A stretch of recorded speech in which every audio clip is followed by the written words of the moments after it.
क्या है सही, गलत क्या है, कौन करेगा तय? इतिहास, आवाम या फिर समय?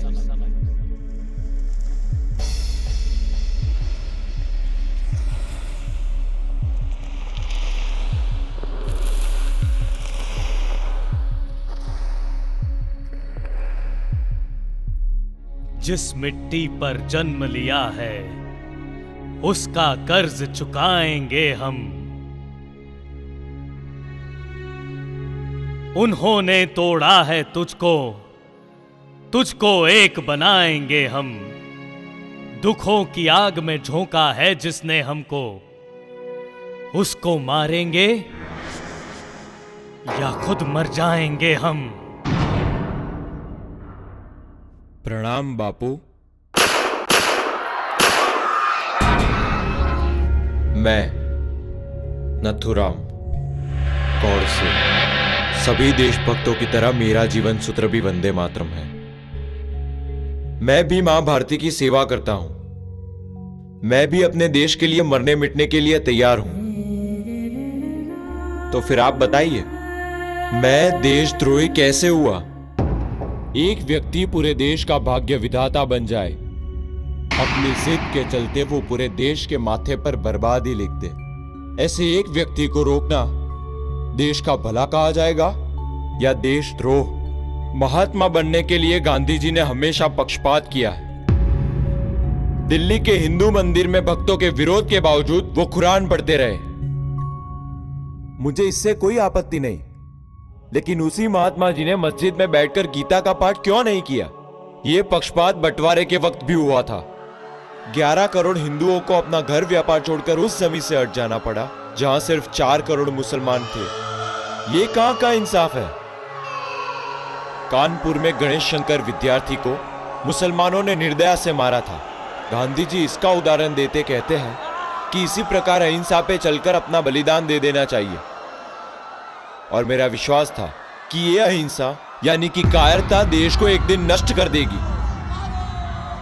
क्या यही है महात्मा की समदृष्टि? महात्मा जी ने जीवन भर 17 उपवास किए, जिनमें से 16 अंग्रेजों के खिलाफ और एक भारतीय जनता के खिलाफ। और इसी तरह पाकिस्तान ने हम पर फिर से हमला किया। हमारे लाखों फौजी भाई मारे गए। हमारा मस्तक कश्मीर तक उन लोगों ने तोड़ दिया। और ये सब हुआ महात्मा जी के कारण। देश के लिए त्याग सिर्फ महात्मा जी ने नहीं दिया। वैसे तो लाखों देशभक्त हैं जो देश के लिए शहीद हो गए, जिनका नाम तक हमें नहीं मालूम। तो फिर वो महात्मा क्यों नहीं? मैं ये मानने के लिए तैयार हूं कि महात्मा जी ने देश के लिए बहुत कष्ट उठाए। उन्होंने भारतीय जनता में जागृति फैलाई है। स्वार्थवश उन्होंने कुछ नहीं किया। पर इसी गांधी जी के रहते भारतीय सरकार स्वतंत्र रूप से कुछ सोच भी नहीं सकती थी। इसीलिए गांधी जी की विदाई ही एक रास्ता था। और आप देख सकते हैं कि हैदराबाद में फौज भेजकर हैदराबाद को भारत में शामिल कर भी लिया गया।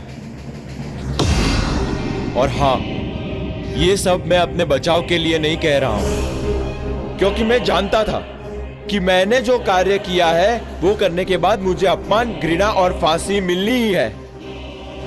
फिर भी मैंने वो कार्य किया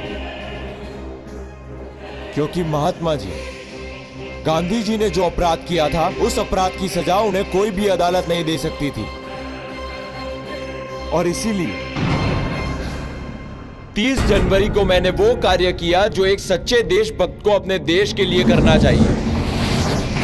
अगर देश प्रेम करना पाप है तो हां, मैं पापी हूं और मुझे अपने पाप पर गर्व है।